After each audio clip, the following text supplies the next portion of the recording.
Hey Jude. Hey Jude. Biggest moment in my life. What a city, what a club. Welcome to First Impressions. I'm Josh Denzel. I'm joined by the very talented Jude Bellingham. How are you, bro? I'm good, thank you, and you? Congratulations on the call up. I'm good. I'm good. Good. The aim of the game is you've got to pick up a card and just say what comes to mind when you read what's on it. Sweet. Get going. Yeah, let's crack on. Changing room DJ. Changing room DJ. Are you like pride yourself on your Spotify playlist or your Apple playlist? Or I reckon my pre-match playlist is one of the best out there. Yeah? Fair. I'd say that, yeah. What would you have the boys listening to pre-game? Well, what I'm listening to before a game of Dortmund or something, bit of Biggie, Oof, old Jay-Z, school. 50 Cent, that kind of stuff, to be fair, gets me going. Some old school rappers. I mean, Before especially I was for you, born, you're yeah. young, that's before your time. Yeah. That's my time. You know what I mean? You're making me feel old when you talk about retro. Nah, they're the best, I think, for that. 100%. Next one, what we got? Birmingham. Birmingham. What a place, what a city, what a club.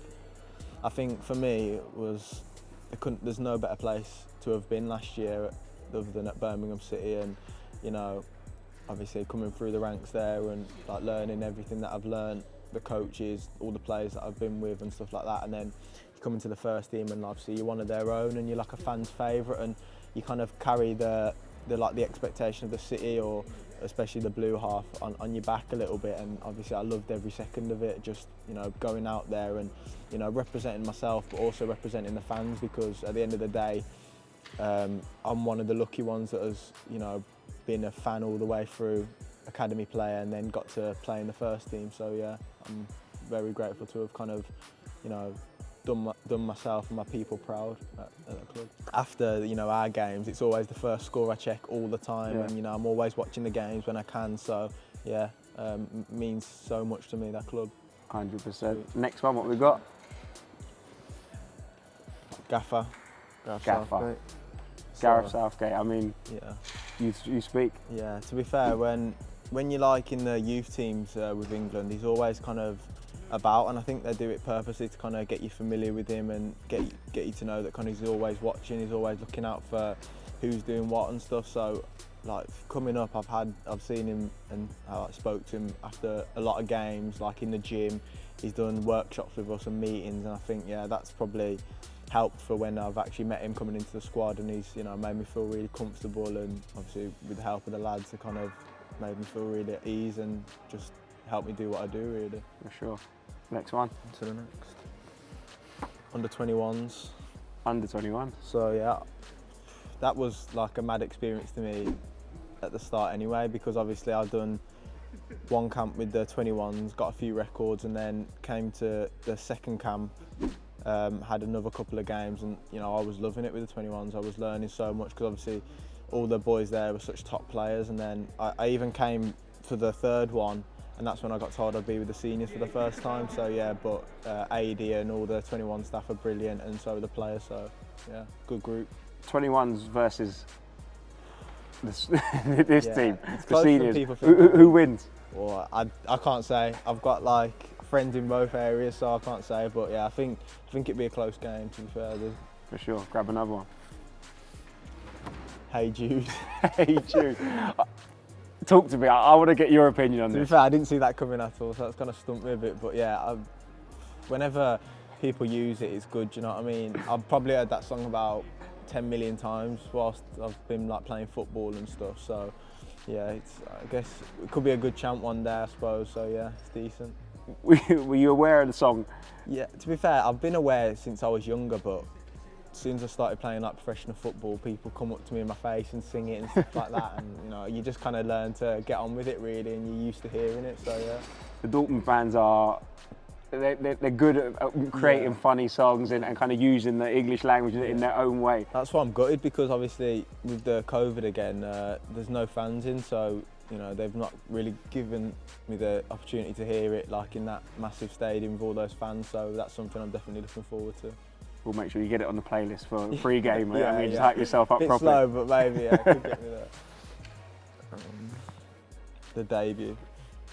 The debut. Talk to me. It's probably the biggest moment in my life, really, I suppose. The amount of people that kind of dream of playing for England and you're one of the ones that get to play, and there's been like top players who've played in like the Premier League and stuff and the Champions League who haven't played for England, and so to be given the opportunity to do it is massive. And you know, when you get one, you kind of just get the hunger for more, really, and that's what I want to do, just go and play again.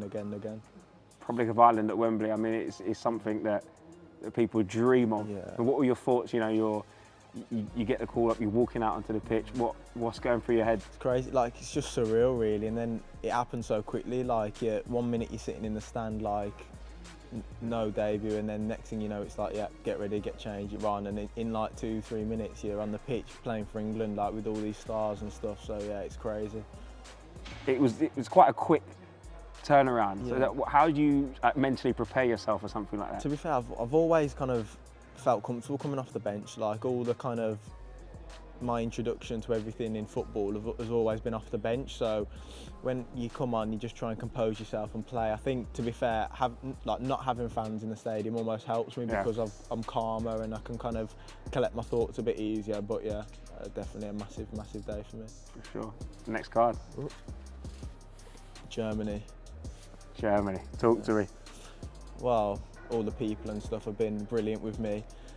Picked up a little bit of the language, so what can you say? You can't say that without throwing out a little bit of German. No, I just know like how to ask for certain stuff, like more football stuff than anything. Like there's just a few things that like commands and stuff, and not even just speaking but understanding as well. Like I know what a coach would want from me if he said certain words and stuff. So yeah, it's kind of been helped by the lads again, really, just picking stuff up from them.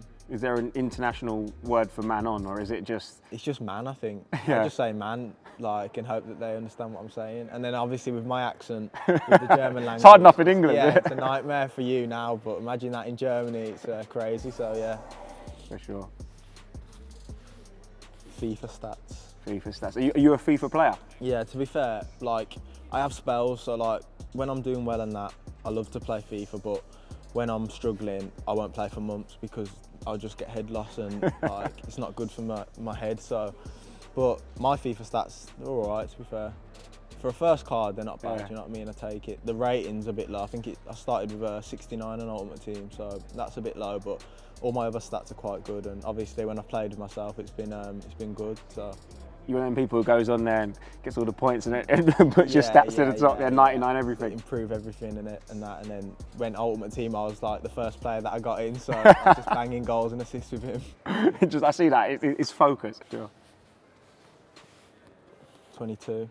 22, the squad number. Yeah. There's a little story about this. Yeah. I want you to let me know if it's true, but is it because you can play in the 4, the 8 and the 10? Yeah, to be fair, it was just something that like one of my old coaches, Mike Dodds at Birmingham, he always just challenged me with it. He was like, well, you know, you're good at 10 and you're good at 8, but like how many midfielders, especially like English ones, can do all 3? And he was like, I don't want to see you just play as 1 when you've got the attributes to do it all. And so I kind of took that with me and kind of still carrying it now, and hopefully carry it all the way throughout my career.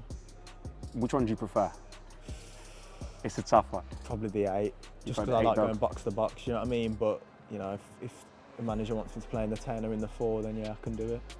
Do you not want the glory? Just sit in the 10. Nah, sit in the 10, just lap up all the goals, you get the ball coming to you all the time. I like tackling and getting stuck in, so yeah, I think with the 8 you can kind of dictate play as well, get up and down, and then obviously I've got a kind of bit of an edge to me when I'm on the pitch, so I like to kind of show that in tackles and stuff, and you know, just being involved in everything in the game, I think that's just way better. Just greedy for the ball. Yeah, basically. Well, better than being greedy for the goals, isn't it? So, yeah. It's more of a team player, I like it. Yeah, definitely. Jadon Sancho. Jadon Sancho, tell me. Well, obviously what he's done in Germany's been unreal, you know, like his numbers, and not just his numbers but his like performances as well, and obviously you see all the attention that he's kind of attracted, but like as a person and someone to be around in the dressing room, he's brilliant. You know, he put his arm around me from day one and kind of looked after me and made sure everything was sweet. So yeah, I can't thank him enough really for how I've settled into the club.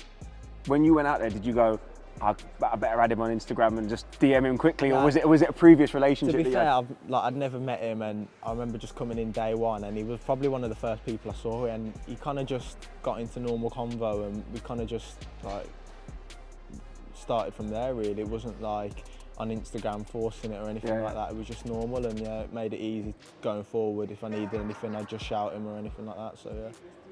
I mean, it's obviously nice to have someone there, but his journey is actually a little bit different to yours, I guess, because you were playing regular first team football and you're kind of going out there, whereas he was going from an academy. Yeah, I guess I'm like me. I've been lucky enough to play for Birmingham 40 odd games, and then with Jaden, he obviously had some people to prove wrong coming from the academy and stuff, and he's done that, and I think it's a credit to him.